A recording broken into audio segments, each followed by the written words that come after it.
എല്ലാവർക്കും മോൺടാക്സിലോട്ട് സ്വാഗതം. അപ്പോൾ എല്ലാവരും സുഖമായിട്ടിരിക്കില്ല, ഞാനിവിടെ സുഖമായിട്ടിരിക്കുകയാണ്. പ്രഗ്നൻ്റ് ആകുന്ന സമയത്ത് ഒരു സ്ത്രീക്ക് പല ലക്ഷണങ്ങളും കാണാറുണ്ട്. നമ്മൾ ഇപ്പോഴത്തെ ലൈഫ് സ്റ്റൈൽ വെച്ച് നോക്കുമ്പോൾ മുമ്പുണ്ടായിരുന്ന സിംറ്റംസ് മാത്രമല്ല, കുറച്ച് വിയേർഡായിട്ടുള്ള സിംറ്റംസും ഇപ്പോൾ നമ്മുടെ പ്രഗ്നൻസിയിൽ കാണുന്നുണ്ട്, ഏർലി പ്രഗ്നൻസിയിൽ. അപ്പോൾ നമ്മൾ ഇന്ന് നോക്കുന്നത് ഏർലി പ്രഗ്നൻസിയിൽ എന്തെല്ലാം ലക്ഷണങ്ങളാണ് നമ്മുടെ ശരീരത്തിൽ കണ്ടുവരുന്നത് എന്ന് പറ്റിയിട്ടാണ് കേട്ടോ. ഏർലി പ്രഗ്നൻസിയിൽ നമ്മുടെ സ്കിന്നിന് നന്നായിട്ട് ഇച്ചിങ്സ് കാണാറുണ്ട്. നമ്മൾക്ക് ഇപ്പോൾ ഉണ്ടായിരുന്ന നോർമലായിട്ടുള്ള സ്കിൻ ആയിരിക്കില്ല നമ്മൾ പ്രഗ്നൻ്റ് ആകുന്ന സമയത്ത്. നമ്മുടെ ശരീരത്തിലുണ്ടാകുന്ന ഹോർമോൺ ചേഞ്ചസ് കൊണ്ടാണ് ഇങ്ങനെ സംഭവിക്കുന്നത്. അതുപോലെ തന്നെ അമിതമായിട്ടുള്ള ബ്ലഡിൻ്റെ അളവ് കൂടുന്നത് കൊണ്ടുമാണ് നമ്മുടെ ശരീരത്തിൽ ഇച്ചിങ്സ് അനുഭവപ്പെടുന്നത്. ഏറ്റവും കൂടുതൽ നമുക്ക് അനുഭവപ്പെടുന്നത് നമ്മുടെ ബ്രസ്റ്റിൻ്റെ ഭാഗത്താണ്. നമ്മൾ പ്രഗ്നൻ്റ് ആയി കഴിയുന്ന സമയത്ത് തന്നെ നമ്മുടെ ബ്രസ്റ്റിലോട്ട് അമിതമായിട്ടുള്ള ബ്ലഡ് ഫ്ലോ പോകുന്നുണ്ട്. അതുകൊണ്ട് തന്നെ ആ ഒരു ഭാഗത്തോട് നമുക്ക് നന്നായിട്ട് ഇച്ചിങ്സ് അനുഭവപ്പെടാറുണ്ട്. പ്രഗ്നൻ്റ് ആകുമ്പോൾ ഉണ്ടാകുന്ന ഹോർമോൺസിന് നമ്മുടെ ശരീരം ഒന്ന് പൊരുത്തപ്പെടാൻ വേണ്ടിയിട്ട് കുറച്ച് സമയം പിടിക്കും. അതുകൊണ്ടാണ് നമുക്ക് ഈ ഇച്ചിങ്സ് അനുഭവപ്പെടുന്നത്. അടുത്തത് നമ്മളുടെ സ്കിന്ന് ഒന്ന് സ്ട്രെച്ച് ആവുക എന്നുള്ളതാണ്. നമ്മൾ പ്രഗ്നൻ്റ് ആകുന്ന സമയത്ത് നമ്മുടെ സ്കിന്ന് ഒന്ന് വലിയാൻ വേണ്ടിയിട്ട് തുടങ്ങുന്നുണ്ട്. ഇത് ഏറ്റവും കൂടുതൽ അനുഭവപ്പെടുന്നത് നമ്മുടെ ബ്രസ്റ്റിൻ്റെ ഭാഗവും അതുപോലെ തന്നെ നമ്മുടെ വയറിൻ്റെ ഭാഗവുമാണ്. അടുത്തതാണ് നമ്മുടെ സ്കിന്നൊന്ന് സെൻസിറ്റീവ് ആവുന്നത്. ഇത്രയും ദിവസം നോർമലായിട്ടുണ്ടായിരുന്ന സ്കിന്ന് പ്രഗ്നൻ്റ് ആകുന്ന സമയത്ത് സെൻസിറ്റീവ് ആയിട്ടിരിക്കുന്നത് നിങ്ങൾക്ക് കാണാൻ വേണ്ടി പറ്റും. നിങ്ങൾ ഇത്രയും ദിവസം യൂസ് ചെയ്തിട്ടുണ്ടായിരുന്ന ബോഡി ലോഷനോ സോപ്പോ കാര്യങ്ങളോ ഒന്നും നിങ്ങൾക്ക് പ്രഗ്നൻ്റ് ആകുന്ന സമയത്ത് പറ്റാണ്ടായിട്ട് വരുന്നത്.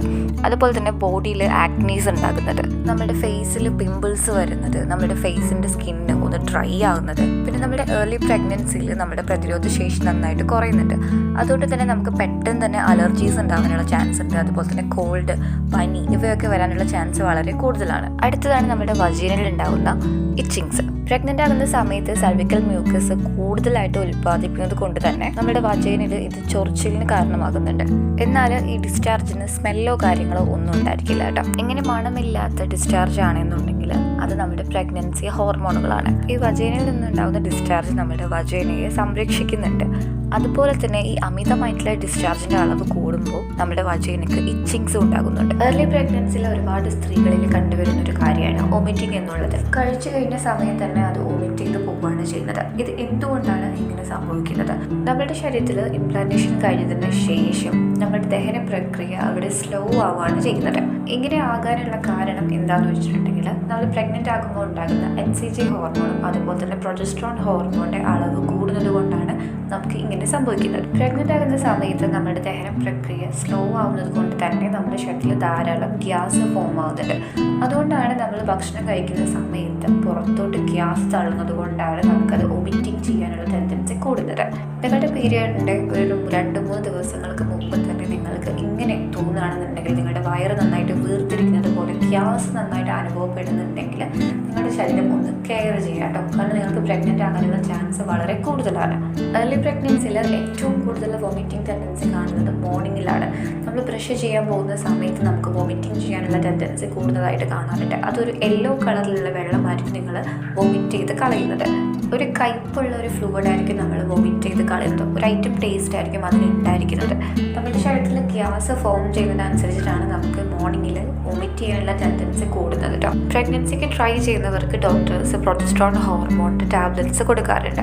ഇത് കഴിക്കുന്നവർക്കും ഇതുപോലത്തെ ഗ്യാസിൻ്റെ പ്രോബ്ലംസ് കണ്ടുവരുന്നുണ്ട്. അതുപോലെ തന്നെ തലകറക്കം, ക്ഷീണം, ഭക്ഷണം കഴിക്കാനുള്ള ഒരു മടുപ്പ് ഇതൊക്കെ കാണാറുണ്ട്. അതൊന്നും പ്രഗ്നൻസി ലക്ഷണമല്ല കേട്ടോ. ആ മെഡിസിൻ എടുക്കുന്നത് കൊണ്ട് അതിൻ്റെ സൈഡ് എഫക്ട്സ് ആണ് നിങ്ങൾക്ക് കണ്ടുകൊണ്ടിരിക്കുന്നത്. അതുകൊണ്ട് തന്നെ നിങ്ങളിപ്പോൾ ഏർലി പ്രഗ്നൻസിയിൽ നിങ്ങൾക്ക് പ്രഗ്നൻസി സിംറ്റംസ് കാണിക്കുന്നുണ്ടെങ്കിലും നിങ്ങൾ ഈ മെഡിസിൻ എടുക്കുന്നത് കൊണ്ട് തന്നെ നിങ്ങൾക്കത് രണ്ടും കൂടി കൺഫേം ചെയ്യാൻ പറ്റാത്ത സിറ്റുവേഷൻ ഉണ്ടാവാറുണ്ട്.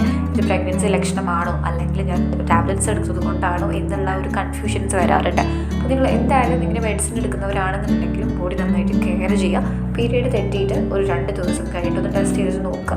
എന്നിട്ട് നിങ്ങൾക്ക് പോസിറ്റീവായിട്ടുള്ള റിസൾട്ട് കിട്ടുന്നുണ്ടെങ്കിൽ നിങ്ങൾ വെയിറ്റ് ചെയ്യുക. ഒരു 2 ആഴ്ചയെങ്കിലും നിങ്ങൾ മാക്സിമം നിങ്ങളുടെ ബോഡി ഒന്ന് കെയർ ചെയ്യുക കേട്ടോ.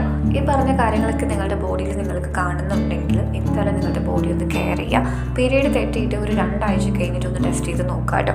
നിങ്ങളൊന്ന് വെയിറ്റ് ചെയ്യുക. ടെൻഷൻ അടിക്കേണ്ട ഒരു ആവശ്യമില്ല. ടെൻഷൻ അടിച്ച് കഴിഞ്ഞാൽ നമുക്ക് നെഗറ്റീവായിട്ടുള്ള റിസൾട്ട് മാത്രമേ കിട്ടുകയുള്ളൂ. അപ്പോൾ എന്തെങ്കിലും ഡൗട്ട് ഉണ്ടെങ്കിൽ കമൻറ്റ് ചെയ്ത് ചോദിക്കുക. വീഡിയോ യൂസ്ഫുൾ ആയിട്ടുണ്ടെങ്കിൽ നിങ്ങളുടെ ഫാമിലീസിനും ഫ്രണ്ട്സിനൊക്കെ ഒന്ന് ഷെയർ ചെയ്യുക, ലൈക്ക് ചെയ്യാനും സബ്സ്ക്രൈബ് ചെയ്യാനും മറക്കരുത്. അപ്പോൾ നെക്സ്റ്റ് വീഡിയോയിൽ നല്ലൊരു ടോപ്പിക്കായിട്ട് കാണാം. ബൈ.